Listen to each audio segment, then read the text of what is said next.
Okay, so we all know that in research citations are like, well, they're king, right? Yeah. It's like the currency in academia. Yeah, for sure. But what if I told you there's like this whole other side to how we think about the impact of research? Mm, It's like if you only judged a band by how many albums they sold, right. you'd miss like the energy of their live shows or their influence on other musicians too. Totally. You miss the whole cultural impact, Yeah. like all those waves they're making. Exactly. And that's kind of what we're diving into today with this paper Okay. from Business Research Quarterly. Interested. It's called, get this, Making Waves, How to Improve Scholarly Impact Performance Through Stakeholder Engagement. Catchy title. Right. And it's by Herman Oh, Aguenis. I'm Guinness. Aguenis, yeah. Okay. He really challenges us to think beyond those traditional measures of impact. Like just citations and stuff. Yeah, and look at the bigger picture, those ripples that research can create. I like that, the ripple effect. He actually uses this awesome wave metaphor throughout the whole paper. Oh, cool. Yeah, he's arguing that if we only focus on citations, Mm-hmm. it's like we're only seeing this tiny ripple in a pond when there's like this massive wave Whoa. that's out there reshaping the whole shoreline. I see. So it's about looking at the bigger impact. Yes. And get this, he lays out these 6 different dimensions of impact. 6. 6. Okay. Personal, theory and research, educational, organizational, societal, and even global. Wow. So it can reach really far. Right. And the cool thing is these dimensions aren't just separate things. Okay. They all like influence each other. They build on each other. Kind of create a ripple effect of their own. Exactly. You're getting it. Yeah. For example, think about the educational dimension. Mm-hmm. Like imagine a professor who mentors a student who then goes on to be like a groundbreaking CEO. Wow. Yeah. That's huge. And it all started with that one connection. That's a good example. Or what about research on climate change? Yeah. Under the societal dimension, Okay. if that research leads to new environmental laws, it's actually changing how we live, right? Yeah. That's research making waves on a global scale. Literally. So we're seeing that impact can be way bigger than we initially thought, right? Definitely. But the article goes even deeper. Deeper. It introduces this idea of scholarly impact performance, or SAP.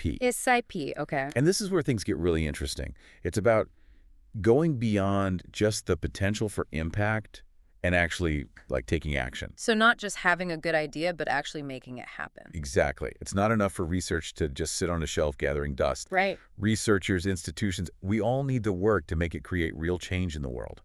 And that's where the core model comes in. Ooh, okay. The core model. Before we dive into that, though, I want to pause here for a second, hear what's standing out to you so far. What's resonating with you about this whole idea of expanding how we think about impact? That's a good question.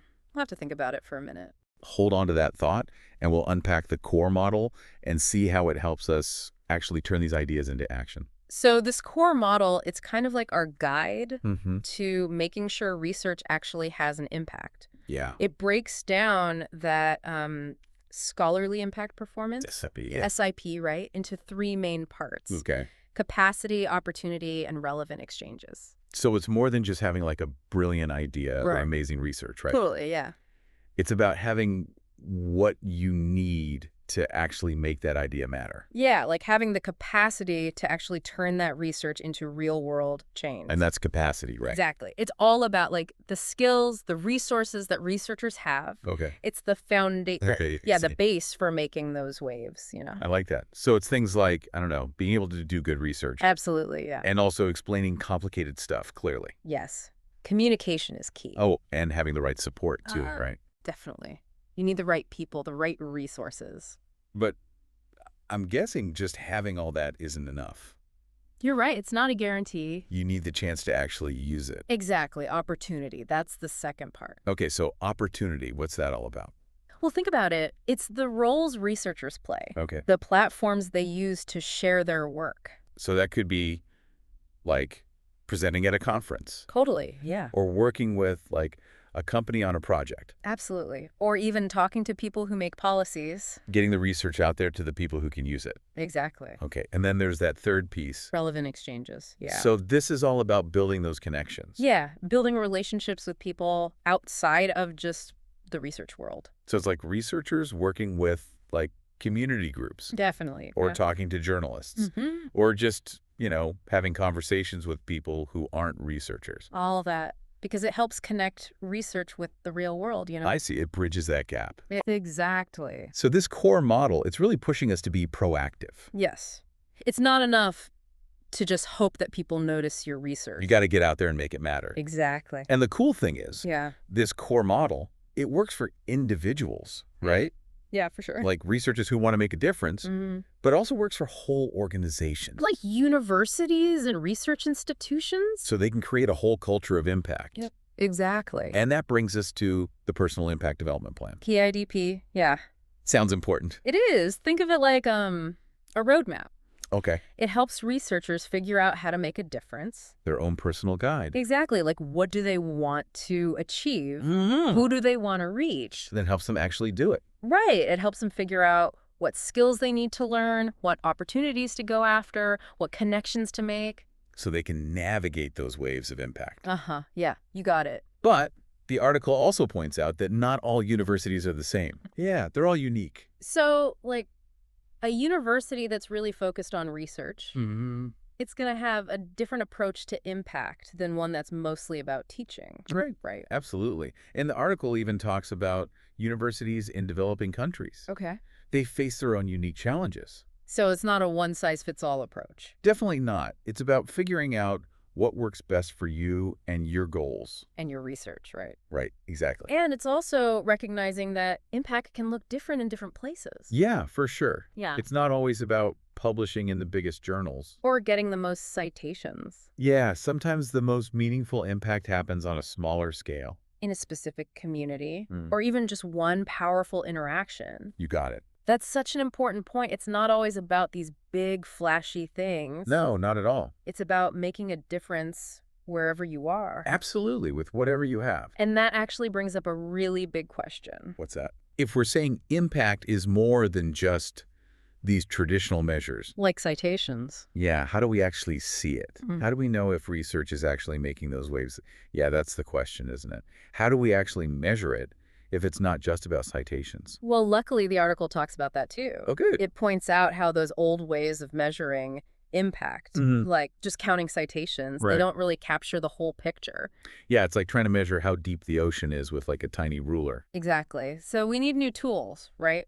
So what are they? What can we use to really see the impact research is having? Well, there are some new things being developed, and they're pretty cool. Okay. Metrics that take into account, like, how relevant the research is to society, you know, or how it influences policy, Oh, interesting. even its impact on specific communities. So it's really getting down to that ground level. Yeah, exactly. Like, one example is the Contextualized Scholarly Impact Index. They call it CSII. CSII. Okay. What is that? So it goes beyond just counting those citations, right? Mm. And it looks at how research is being used to, like, inform decisions about policy, Okay. or how it helps solve real-world problems. So that's about, like, is it actually being used? Yeah. It's about understanding the context, you know? So not just if other researchers are reading it, but if it's making a difference out there. Exactly. And there's this other one, the positive impact rating. That sounds pretty positive. Right. And it's actually a survey that students run. Whoa, students are leading the way here. It's pretty cool. So they measure the social impact of business schools and their graduates, Okay. looking at things like sustainability and ethical practices. So it's about making sure research aligns with what people care about. Exactly. It shows how much people want research that makes a positive difference. Yeah, it seems like things are really changing, right? Really? People are realizing that we need to move past those old, narrow ways of thinking about impact Mm-hmm. and look at the whole picture. Exactly. And there are even tools like SAGE policy profiles. What are those? They keep track of how often research gets cited in, like, policy documents. Oh, wow. So you can see if it's actually influencing decisions. Yeah. It's like real evidence that research is shaping policy and leading to change. This is all really inspiring, honestly. I think so, too. It feels like we're at the start of something new in research, something where impact is valued and important. Yeah, absolutely. But it's not just about, like, making new ways to measure it, right? Yeah. It's about changing how we think about research. Totally.